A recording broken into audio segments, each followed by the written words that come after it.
पहली मीटिंग है 2022 की।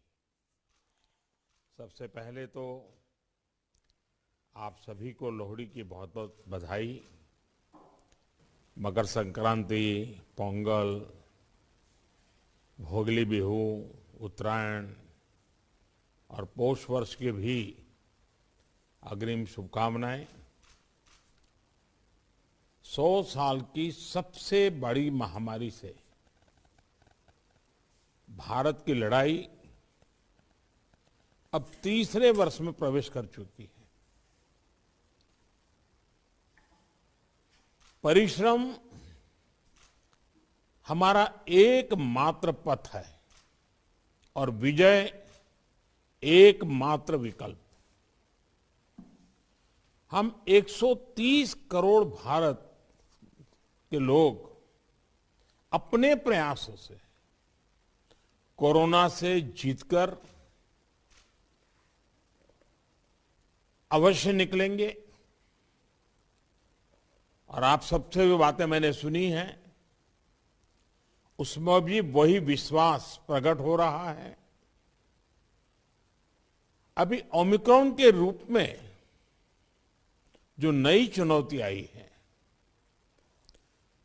जो केसों की संख्या बढ़ रही है, उसके बारे में हेल्थ सेक्रेटरी की तरफ से विस्तार से हमें जानकारी दी गई है। अमित शाह जी ने भी प्रारंभ में कुछ बातें हमारे सामने रखी है। आज अनेक मुख्यमंत्री समुदाय की तरफ से भी, और वो भी हिंदुस्तान के अलग अलग कोने के, काफी महत्वपूर्ण बातें हम सबके सामने आई है। साथियों, ओमिक्रॉन को लेकर पहले जो संशय की स्थिति थी वो अब धीरे धीरे साफ हो रही है।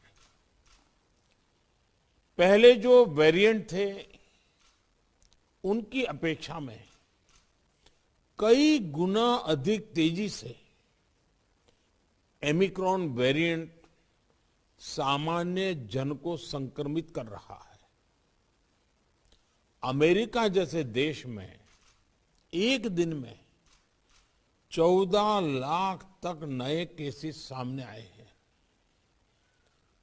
भारत में हमारे वैज्ञानिक और हेल्थ एक्सपर्ट्स हर स्थिति और आंकड़ों का लगातार अध्ययन कर रहे हैं।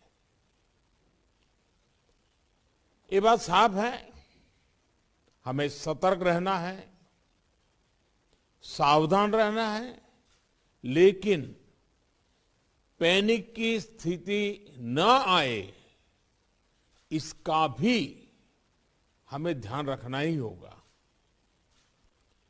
हमें ये देखना होगा कि त्योहारों के इस मौसम में लोगों की और प्रशासन की अलर्टनेस कहीं से भी कम न पड़े।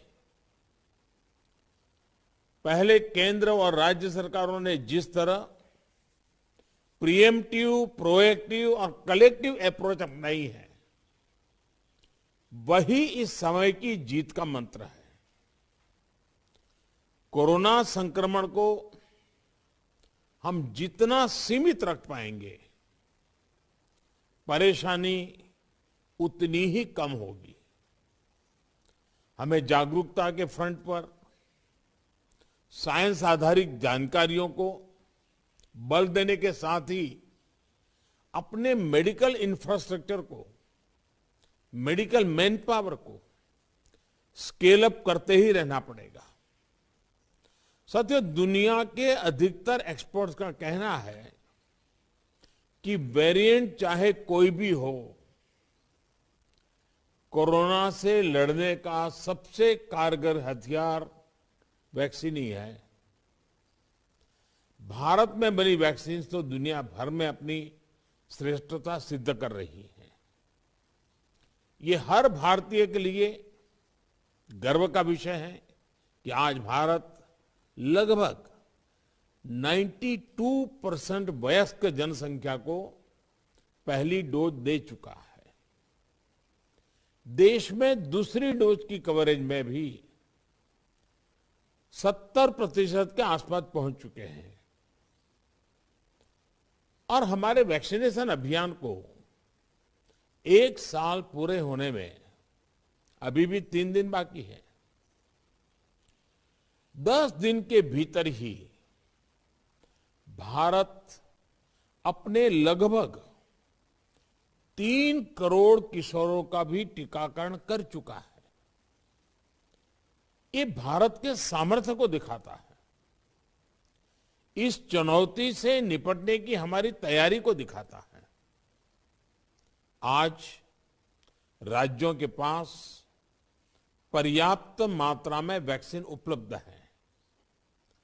फ्रंटलाइन वर्कर्स और सीनियर सिटीजन्स को प्रिकॉशन डोज जितनी जल्दी लगेगी उतना ही हमारे हेल्थ केयर सिस्टम का सामर्थ्य बढ़ेगा। 100% टीकाकरण के लिए हर घर दस्तक अभियान को हमें और तेज करना है। मैं आज अपने उन हेल्थ केयर वर्कर्स, हमारी आशा बहनों का भी अभिनंदन करता हूं जो मौसम की कठिन परिस्थितियों के बीच वैक्सीनेशन अभियान को गति देने में जुटे हैं। साथियों, टीकाकरण को लेकर भ्रम फैलाने की किसी भी कोशिश को भी हमें टिकने नहीं देना है। कई बार हमें ये सुनने को मिलता है कि टीके के बावजूद संक्रमण हो रहा है तो क्या फायदा। मास्क को लेकर भी ऐसी अफवाहें उड़ती हैं कि इससे लाभ नहीं होता। ऐसी अफवाहों को काउंटर करने की बहुत जरूरत है। साथियों, कोरोना से इस लड़ाई में हमें एक और बात का बहुत ध्यान रखना होगा। अब हमारे पास कोरोना से लड़ाई का 2 साल का अनुभव है। देशव्यापी तैयारी भी है। सामान्य लोगों की आजीविका, आर्थिक गतिविधियों को कम से कम नुकसान हो, अर्थव्यवस्था की गति बनी रहे, कोई भी रणनीति बनाते समय हम इन बातों को जरूर ध्यान में रखें। ये बहुत आवश्यक है और इसलिए लोकल कंटेनमेंट पर ज्यादा फोकस करना बेहतर होगा। जहां से ज्यादा केस आ रहे हैं, जहां ज्यादा से ज्यादा और तेजी से टेस्टिंग हो, ये सुनिश्चित करना भी आवश्यक है। इसके अलावा हमें यह भी सुनिश्चित करना होगा कि होम आइसोलेशन में ही ज्यादा से ज्यादा ट्रीटमेंट हो सके। इसके लिए होम आइसोलेशन से जुड़ी गाइडलाइंस को, प्रोटोकॉल को, उसे फॉलो करना और स्थितियों के अनुसार इंप्रोवाइज करना भी बहुत जरूरी है।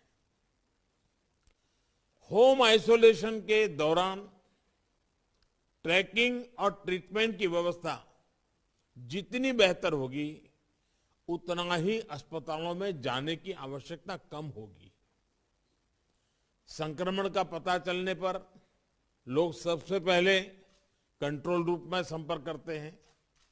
इसलिए उचित रिस्पांस और फिर मरीज की लगातार ट्रैकिंग कॉन्फिडेंस बढ़ाने में बहुत मदद करती है। मुझे खुशी है कि कई राज्य सरकार इस दिशा में बहुत अच्छी तरह नए नए इनोवेटिव प्रयास भी कर रही है, प्रयोग भी कर रही है। केंद्र सरकार ने टेलीमेडिसिन के लिए भी काफी सुविधाएं विकसित की है। इसका ज्यादा से ज्यादा उपयोग कोरोना संक्रमित मरीजों को बहुत मदद करेगा। जहां तक जरूरी दवाओं और जरूरी इंफ्रास्ट्रक्चर की बात है, तो केंद्र सरकार हर बार की तरह हर राज्य के साथ खड़ी है। 5-6 महीने पहले 23,000 करोड़ रुपए का जो विशेष पैकेज दिया गया था, उसका सदुपयोग करते हुए अनेक राज्यों ने हेल्थ इंफ्रा को सशक्त किया है। इसके तहत देश भर मेडिकल कॉलेज और जिला अस्पतालों बच्चों के लिए 800 से अधिक विशेष पीडियाट्रिक केयर यूनिट स्वीकृत हुए हैं। करीब 1.5 लाख नए ऑक्सीजन, आईसीयू और एचडीयू बेड तैयार किए जा रहे हैं। 5,000 से अधिक विशेष एम्बुलेंस और 950 से अधिक liquid medical oxygen storage tank की कैपेसिटी जोड़ी है। इमरजेंसी इंफ्रास्ट्रक्चर की कैपेसिटी को बढ़ाने के लिए ऐसे अनेक प्रयास हुए हैं, लेकिन हमें इस इंफ्रास्ट्रक्चर का विस्तार करते रहना है। कोरोना को हराने के लिए हमें अपनी तैयारियों को कोरोना के हर वेरिएंट से आगे रखना होगा। ओमिक्रॉन से निपटने के साथ ही हमें आने वाले किसी और संभावित वेरिएंट के लिए भी अभी से तैयारी शुरू कर देनी है। मुझे विश्वास है हम सभी का आपसी सहयोग, एक सरकार का दूसरी सरकार के साथ समन्वय कोरोना से लड़ाई में देश को ऐसी ही ताकत देता रहेगा।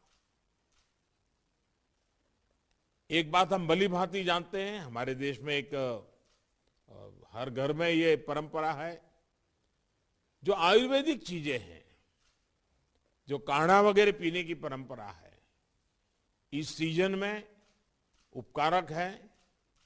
इसको कोई मेडिसिन के रूप में नहीं कहता है, लेकिन उसका उपयोग है। और मैं तो देशवासियों से भी आग्रह करूंगा कि ये जो हमारी परंपरागत घरगथ्थू जो चीजें रहती है, ऐसे समय उसका भी काफी मदद मिलती है, उस पर भी हम ध्यान केंद्रित करें। साथियों, आप सभी ने समय निकाला, हम सब ने अपनी चिंताएं साझा की और हम सब ने मिलकर के संकट कितना ही बड़ा क्यों ना आए, हमारी तैयारियां, हमारा मुकाबला करने का विश्वास और विजयी होने के संकल्प के साथ हर एक की बातों में से निकल रहा है। और यही सामान्य नागरिक को विश्वास देता है और सामान्य नागरिकों के सहयोग से हम इस परिस्थितियों को भी सफलता से पार करेंगे। आप सभी ने समय निकाला, इसके लिए मैं हृदय से आपका आभार व्यक्त करता हूं। बहुत बहुत धन्यवाद।